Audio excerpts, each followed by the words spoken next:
మహాపరిశుద్ధుడు అయిన ప్రేమ కలిగిన తండ్రి, నీ యందు భయభక్తులు కలిగి నీ మార్గంలో నడుస్తూ నిన్ను మనసారా ప్రేమించి హృదయపూర్వకంగా నిన్ను సేవించే అద్భుతమైన ఆత్మీయతను మాకు దయచేయండి.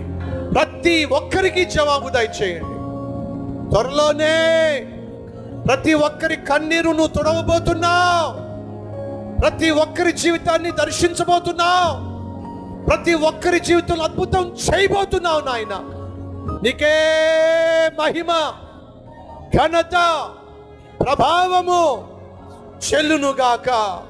రాజా, మాకు తోడుగా ఉండి నీ రెక్కల చాటున మమ్మను భద్రపరిచి నీ చిత్తానుసారంగా మేము జీవించలాగున సహాయం చేయమని యేసు నామం పేరట వేడుకుంటున్నాము తండ్రి.